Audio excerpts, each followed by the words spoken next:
감사의 돌립니다. 평화의 주로 오신 주님, 우리 상번이들 평화가 넘치기를 원합니다. 늘 주 안에 거하는 저희들 되게 도와주시고 주의 말씀대로 살아가고자 늘 애쓰는 우리의 발걸음이 되기를 원합니다. 그러함에도 우리 앞에는 넘어서지 못할 것 같은 벽들이 우리 앞을 가로막습니다. 건너가지 못할 것 같은 웅덩이가 우리를 멈추게 하기도 합니다. 하나님이여 저희들에게 지혜를 허락하여 주옵시고 주님께서 주관하여 주셔서 그 벽 허물게 해주시고 웅덩이 넘을 수 있는 능력을 저에게 허락하여 주옵소서. 사랑하는 성도들 마음속에 능력에 주님들 동행하는 그 마음들 확신을 갖게 하여 주옵시고 내가 너와 함께하겠노라는 그 말씀이 우리에게 힘이 되어져서 늘 담대함으로 이겨나가는 저희들이 되기를 원합니다. 어려운 때입니다. 더욱더 믿음으로 나가는 저희들 되게 도와주시고 가정을 지켜주시고 직장을 지켜주시고 사업장을 지켜주옵소서. 우리 사는 성도들 마음속에 늘 그러한 마음으로 서로를 위해 기도할 수 있도록 그 마음도 허락하여 주옵소서. 말씀 가운데 은혜 허락하여 주옵시고 우리 주님만이 영광받아 주옵소서. 예수님의 이름으로 기도하옵나이다. 아멘.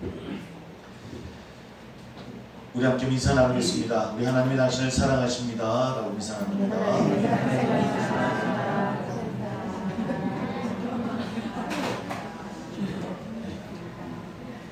1년 가운데 주일 예배를 가장 이렇게 많이 빠지신 분이 많은 그런 계절입니다. 그래도 많이 나와주셔서 감사하고 또 함께하고 싶어도 하지 못하는 성도들이 있거든요. 직장 때문에 여러 일들 때문에 늘 기억해 주시고 기도해 주시는 여러분 되기를 소망합니다. 우리 송사모님에게 이제 캐나다를 가는데 저희 교회 이전 계약 훨씬 이전의 계획이 잡힌 거였어요. 그래서 사모님 죄송하다고 너무 그 마음 갖고 계십니다. 이해해 주시고 더 많이 기도해 주시다고 그러시니까 해주면 좋을 것 같습니다. 더울 때 이전해야 되는데 걱정도 많이 되기도 하고 그래도 땀을 좀 흘려서 그 땀을 통해서 우리가 더 좋은 열매로 맺어진 일들이 많이 생겨지기를 꼭 소망을 합니다. 지금 사랑이 넘치는 시대에 우리는 살고 있는 것 같습니다. 한동안 몇 년 전인가요? 러브이즈에서 막 유행하던 때가 있었어요. 사랑은 뭐다, 사랑은 뭐다. 다들 그 기억해보면 거의 모두가 남녀 상열 지사 같은 것에 머물던 그런 문장이었던 것이 기억이 나기는 합니다. 사랑이 왜곡되면 위험할 수도 있는 것이고 사랑을 안 할 수는 없고 우리가 늘 사랑 안에 거하기를 원하는데 그 사랑이 대체 뭘까? 또 우리 기독교는 사랑의 종교라고 이야기하고 그 사랑은 어떤 사랑인가? 하나님은 어떤 사랑을 우리에게 주시는 걸까? 늘 우리가 생각하고 고백하지만 참 우리가 한마디로 이야기가 참 쉽지만은 않은 것 같아요. 부모의 사랑을 우리가 안다고 이야기하지만 다 말로 표현하지 못하는 것처럼 아마 하나님의 사랑도 그런 것은 아닐까라는 생각해보게 되어지고 오늘 호세아 1장을 통해서는 그런 하나님의 사랑을 한번 함께 생각해보는 시간이 되고자 합니다. 내용 자체는 사랑이 아니신 하나님과 같지만 대체 그 사랑은 어떤 사랑일까 우리 한번 찾아가 보는 시간이 되었으면 참 좋겠습니다. 그 사랑을 알고자 오늘 정한 말씀은 교회력에 있는 말씀 가운데 호세아의 말씀입니다. 우리 1장에서 1절 읽지 않았지만 1절 읽어보면 호세아가 예언하던 시대가 어떤 시대였는가를 가늠할 수 있는 이름들이 등장합니다. 북아국 이스라엘 왕국의 왕 한 사람이 소개되는데 누가 나옵니까? 여로보암이라고 하는 이름이 아마 보여질 것 같습니다. 예후 왕조에 속하는 여로보암 2세 치하에서 그러니까 북이스라엘은 가장 번성하는 시대를 보내게 되어집니다. 기간이 BC 787년에서 747년 그러니까 한 30년 정도가 북이스라엘 여로보암 2세 때가 가장 번영하던 그런 시대였습니다. 잘 살던 시대였었죠. 근데 잘 사는 참 좋은데 잘 사는 것만큼 늘 또 어두운 면이 있어요. 너무 넘치다 보니까 도덕적인 해이가 오게 되어지고 타락하고 사회 정의가 부패하게 되어지고 지도층이 타락하는 모습들이 그 30년 안에 생겨나기 시작하더라는 겁니다. 그 중에 가장 심각한 것이 무엇이냐면 바로 종교적인 타락이었습니다. 왜 어떤 타락이었냐면 북왕국 이스라엘, 특별히 그쪽 윗지방이 가나안 신들의 그 제사 드리는 것이 강했던 지대였었어요. 그러다 보니까 북이스라엘 사람들이 물질적으로 번성하다 보니까 물질의 신들의 유혹에 그만 넘어가고 맙니다. 가나안 신들은 어떤 신들이었었냐면 자연을 통한 그런 신들이었어요. 내리는 비, 뭐 천둥, 바람, 뭐 번개, 아니면 땅, 이런 것에 신이 있다고 믿었고, 그런 신들이 풍요와 다산을 관장하는 신이라고 그들은 가나안 족속들이 믿고 있었고, 그곳에 정착했던 북이스라엘이 그 풍요의 신의 유혹에 그만 흔들리고 말았어요. 다만 어떻게 흔들렸냐면 완전히 하나님을 버리고 가나안 신으로 넘어간 것이 아니라 하나님을 완전히 버리지 않는 범위 내에서, 그러니까 한쪽 발은 하나님에게로, 다른 한쪽 발은 가나안 신에게로, 그래서 하나님도 섬기면서 또 이 풍요의 신도 섬기면 우리가 더 풍요롭지 않을까라고 하는 마음들이 그들 마음이 있었던 것 같아요. 당연하겠죠. 인간은 세상을 살아가는 가운데 풍요로움의 어떤 유혹이 있다고 한다면 우리가 그 유혹을 넘어갈 수 있겠습니까? 저도 예전에 서울에서 이렇게 출퇴근할 때마다 지나다 보면 전철을 타게 되면 늘 그 짐 올리는 그 위에 많은 분들이 신문 읽고 두고 가는 경우가 많이 있어요. 그러면 뭐 스포츠 신문이 대부분이 아침에는, 그래서 보면은 보다 보면 뭘 먼저 보게 될까요? 스포츠 신문을 보면 말씀하시는 다 보신 분들, 오늘의 운세, 그래서 내 말기는 어디 있나, 동쪽으로 가지 마라. 그러면 동쪽이 어딘가 막 계산을 하게 돼요. 그러니까 이런 거 쉽게 얘기하면 내가 하나님을 믿는다라고 이야기하면서 세상이 이야기하고 있는 그런 풍요로운 어떤 그런 재물적인 것을 우리가 솔깃하고 있더라는 거예요. 정말 확신하고 믿음으로 나가는 우리의 삶이 되어지지 못하고 늘 세상을 향해서 세상의 방법도 살기 위해서는 필요해 라고 우리는 이야기하며 나가고 있더라는 겁니다. 바로 이런 상황이 호세아가 바로 나타난 거예요. 그러니까 북이스라엘이 가장 번성하는 그 시기에 호세아라고 하는 그 예언자가 나타납니다. 그리고 이스라엘이 나타나서 너희들에게 땅의 풍요와 다산을 보장해 주시는 분은 너희들이 믿는 가나안 신이 아니라 여호와 하나님이다라고 이야기하면서 뭐라고 이야기하냐면 책망을 하는 것이죠. 근데 그러다가는 벌받게 되어지고, 아니 책망받게 되어져, 벌하실 거야 라고 이야기하면서 자기가 속해 있는 유다 족속은 그러나 하나님께서 긍휼히 여겨주실 거야 라고 얘기하는 거예요. 짐작이 되셨습니까? 호세아는 예언가고 선지자이지만 지금 북이스라엘에 와서 하나님의 말씀을 전하고 있지만 북이스라엘 사람이 아닌 거예요. 남유다 사람이에요. 남유다 속해 있는 사람이 북이스라엘에 와서 너희들 잘못하고 있는 거야, 너희들 하나님이 책망하실 거야, 너희들 벌하실 거야 라고 선포하고 있으니까 북이스라엘 사람들은 어떻겠습니까? 아니겠죠. 도저히 눈 뜨고 보지 못하겠죠. 거기다가 오늘 호세아를 쭉 일장부터 읽어 나가게 되어지면 대부분 선지서들은 하나님께서 직접 선지자들을 부르는 장면들이 나오는데, 오늘 특별히 호세아서는 오멜이라는 여인을 통해서 하나님이 호세아서를 통해서 어떻게 이스라엘을 생각하고 대하고 있는가에 대해서 설명해 주고 있어요.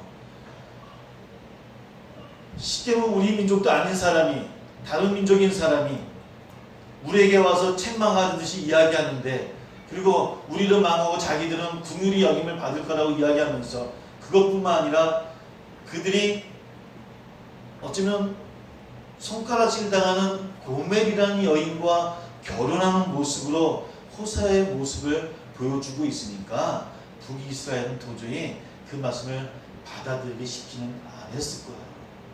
그렇다면 고멜이라는 여인은 대체 어떤 여인이었냐는 거예요. 당연히 호세아 이야기하면서 나중에 북이스라엘은 수도인 사마리아가 점령되면서 아시리아에게 완전히 멸망하고 말죠.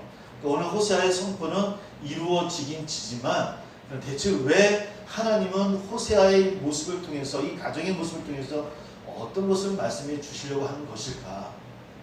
우리 한번 그 말씀을 말씀과 찾아가 보려고 합니다. 2절부터 쭉 읽어보면 호세아가 하나님을 통해서 누구와 결혼하라고 이야기합니까? 고멜이라는 여인과 결혼을 하게 되었죠. 그 의미를, 다른 의미를 찾아보면 음란한 여인, 간음하는 여인, 이런 의미를 갖고 있습니다. 그렇다면 그 여인이 어떤 여인이어서, 보통은 많은 신학자들이 고멜이라는 여인이 가나안 제단에서 일했던 여인이었을 거라고 보고요.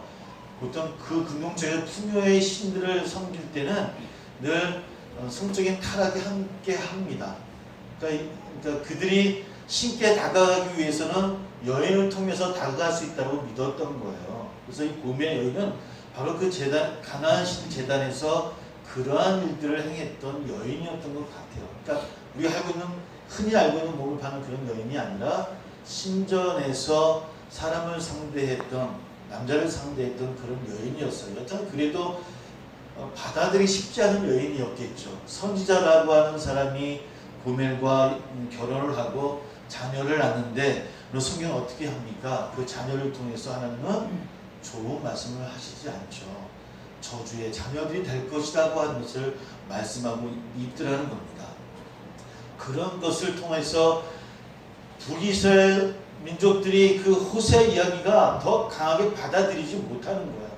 자기는 그렇게 생활하고 그렇게 결혼하고 그런 자녀를 낳으면서 어떻게 우리를 책망하고 선포할 수 있느냐고 당연히 이야기하지 않았겠습니까? 그렇다고 한다면 왜 하나님은 그러한 모습을 통해서 호세아를 세우고 북이스라엘을 향해서 말씀해 주고 계시는 걸까요? 더 좋은 방법, 더 떳떳한 모습으로 만들 수도 있을 터임에도 불구하고 왜 하나님께서는 호세아를 통해서, 왜 그러한 모습을 통해서 그 북이스라엘 사람들에게, 아니 오늘 우리들에게 말씀하고 있는 것일까? 어쩌면 먼저 말씀의 결론을 이야기한다면, 어쩌면 고멜이 그들에게 비판을 받고 손가락질 당하는 사람이었던 것처럼, 오늘 말씀의 제목을 저는 이렇게 적었습니다. 우리도 고멜입니다라고 정했는데, 저나 우리 모두가 고멜은 아니죠. 어쩌면 하나님을 섬기고 주여주여라고 외치는 우리 자신들이라고 이야기하면서도 또 저희들의 모습 하나하나가 고멜의 모습은 아닌지, 고멜과 너 같은 우리를 구원하시기 위해서 예수 그리스도의 십자가 보혈이라고 하는 대가를 치르는 하나님의 사랑을 우리가 깨닫고 보기를 원하시는 것은 아닐까. 로마서 5장 6절 8절에 이런 말씀이 있습니다. 우리가 아직 연약할 때 기약대로 그리스도께서 경건하지 않은 자를 위하여 죽으셨도다. 의인을 위하여 죽은 자가 쉽지 않고 선인을 위하여 용감히 죽는 자가 있거니와 우리가 아직 죄인 되었을 때에 그리스도께서 우리를 위하여 죽으심으로 하나님께서 우리에 대한 자기의 사랑을 확증하셨느니라. 누구를 사랑함으로요? 우리 어떤 존재라고요? 죄인된 우리를 사랑함으로. 선인을 위해서 용감히 죽는 자가 있을 수 있겠지만 하나님은 그러하시지 아니하고 죽을 수밖에 없는 우리 죄인을 위해서 이 땅에 오셔서 우리가 치러할 그 죄가를 치르시며 죽으시기까지 하는 그 모습을 통해서 우리를 얼마나 사랑하시고 계신가를 확증하셨다라고 하는 거예요. 고멜 같은 존재예요. 그러나 그 고멜도 우리를 통해서 다시 세우고자 하는 것이 하나님의 말씀이라는 겁니다. 사랑하는 성도 여러분, 우리가 죄가 없어서 하나님의 자녀가 된 것이 아니라는 겁니다. 죄가 없어서 하나님의 사랑을 잊고 사는 것이 아니라는 것입니다. 죄가 없어서 하나님의 자녀가 된 것이 아니에요. 우리 모두 가나안 우상에 뚝 빠져있는 고멜과 같은 그런 존재라고 하는 겁니다. 하나님과 가나안 신사의 양다리를 거치고 있는 북이스라엘 민족들처럼 우리 또한 하나님을 믿는다고 이야기하면서 한쪽 발은 하나님을 향해서, 그러나 또 한쪽 발은, 아니 어쩌면 우리 마음이 예배당을 하는 그 순간부터 우리는 세상을 향하는 우리의 마음은 아닙니까? 아니 한 번이라도 정말 하나님을, 내가 하나님을 향하는 그 마음으로, 하나님 나를 향한 그 마음으로 내가 나가고 있습니까? 지금까지 우리는 살아가고 있습니까? 그런 고멜 같은 존재라고 하는 겁니다. 하나님을 사랑한다라고 그렇게 고백하면서 왜 그토록 하나님이 미워하는 일들만 할까요? 하나님은 가장 싫어하는 일들을 어떤 것이라고 우리가 잘 알면서도 어쩌면 우리는 그것만을 골라 행하고 있는 저나 우리들의 모습이 아닙니까? 어쩌면 그런 모습 가운데 우리는 하나님의 영광을 가리는 존재들이 되고 있는 것은 아닌지, 어쩌면 고멜 같은 우리이지만 오늘 호세아를 통해서 하나님은 고멜과 결혼하게 하셔요. 버림받을 것 같은 여인, 버림받을 같은 존재임에도 불구하고 우리와 함께 아버지라 부를 수 있도록 부르시는 하나님의 사랑이 있더라는 겁니다. 그리고 그 여인을 통해서 3명의 자녀를 낳게 되어지죠. 누구입니까? 한번 말씀을 한번 기억해 볼까요? 첫째는 누구죠? 이스라엘. 또 둘째는 이름이 어렵죠. 또 뭐가 나옵니까? 뭐라고요? 네, 그러면 셋째는 로암미. 셋째 3명을 낳게 되어집니다. 3명 다 하나님께 버림받게 되어질 것이다. 하나님 버릴 것이다. 죄를 용서받지 못할 것이다. 그러니까 좀 부모라면 자녀에게 주어질 이름은 아니에요.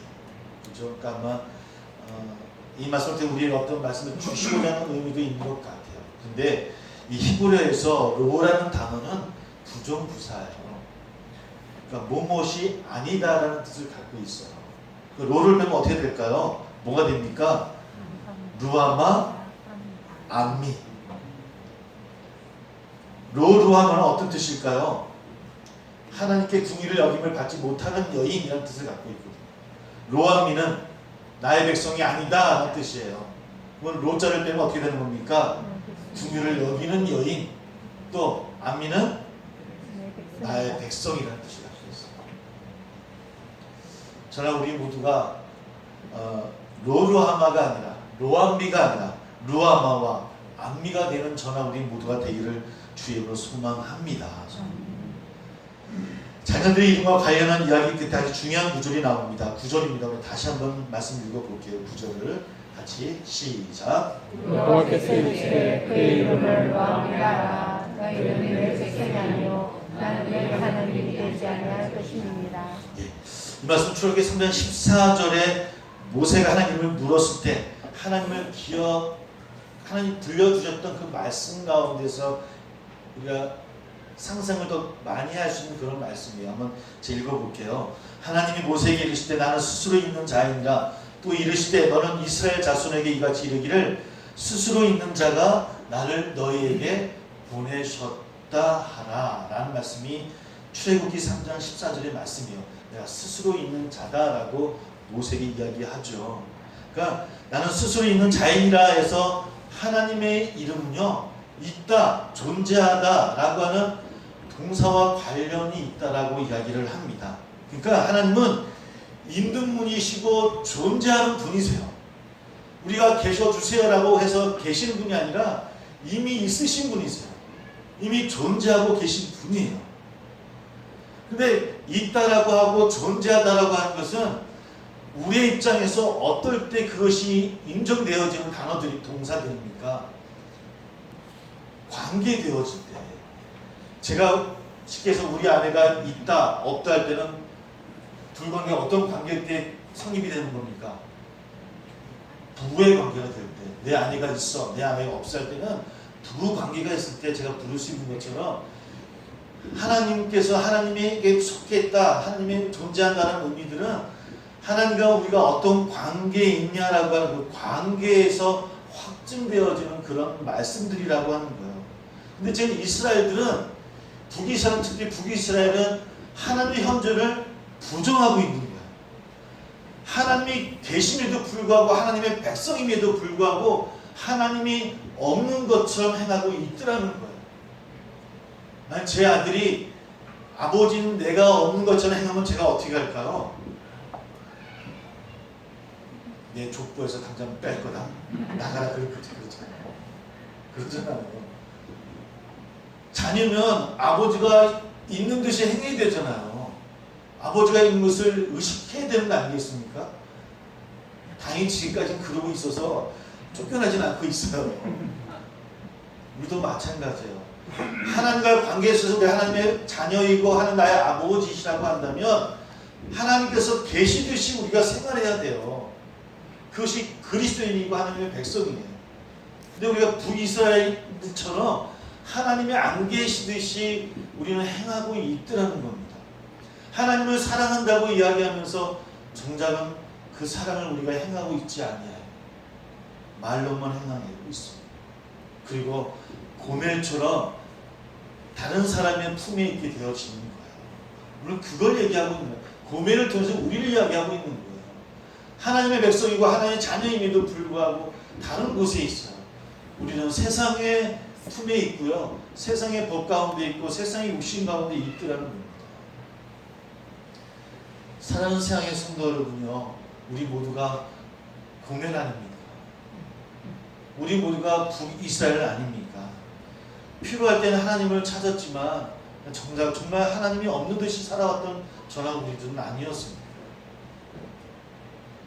우리가 그랬고 교회들이 그랬고 한국교회가 그래왔어요. 사랑하는 성도 여러분, 한 분 한 분이 그 호세아의 목소리, 호세아서에서 이야기하는 하나님의 책망의 목소리를 듣지 아니하면 북이스라엘처럼 책망받을 수 있다라고 하는 겁니다. 오늘 그러한 고멜 같은 존재임에도 불구하고 오늘 우리가 기억해야 되는 것은 내가 그랬구나, 나 그래서 구원받지 못할 존재구나 라고 하는 걸 끝나는 것이 아니라 그런 고멜 같은 존재임에도 불구하고 하나님께서는 끝까지 사랑하신다는 거예요. 이것이 오늘 호세아에서 우리를 향하는 말씀입니다. 그렇게 떠나가고 없는 듯이 생각하는 우리임에도 불구하고 우리를 품어주시는 분이 바로 하나님이시라는 거예요. 늘 당신 안에 거하게 하시고 늘 떠나려는 그들의 발걸음을 붙잡아서 다시 앉히시고 또 안아주셔서 다시 일으키시고 다시 힘을 주시고 다시 살아갈 수 있도록 우리를 힘을 더해 주시는 분이 바로 하나님이신 것을 여러분 믿으시길 소망합니다.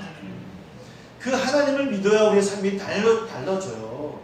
그 하나님 우리 가운데 거해야만 우리 가정이 변화되어지고 우리 교회가 변화되어질 수 있더라는 거예요. 우리는 지금까지 하나님 없는 듯이 우리는 해왔어요. 그리고 왜 그러십니까? 라고 우리는 필요할 때만 하나님을 향해요. 하나님은 늘 바라보고 계십니다. 오늘 호세아의 말씀을 통해서 오늘 그 하나님의 넉넉하고도 늘 기다리시는 그 하나님의 사랑 안에 거하는 저와 여러분 되기를 원합니다.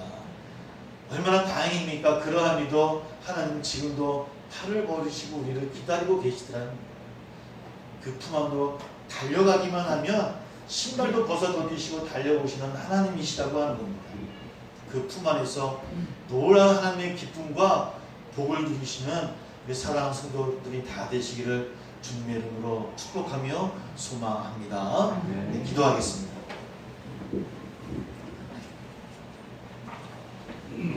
함께 기도합니다.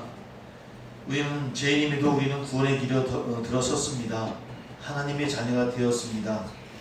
이 귀한 사랑을 깨닫게 하시고 진정 하나님을 사랑하는 지혜를 가질 수 있는 우리가 될 수 있게 해달라고, 하나님의 사랑을, 기쁨을 풍성하게 누리는 우리 될 수 있게 해달라고, 고멜 같은 나의 모습이었지만 그러나 품어주는 주의 사랑으로 다시 주의 품으로 달려가기를 원한다라고 함께 기도하며 성찬을 준비하도록 합니다.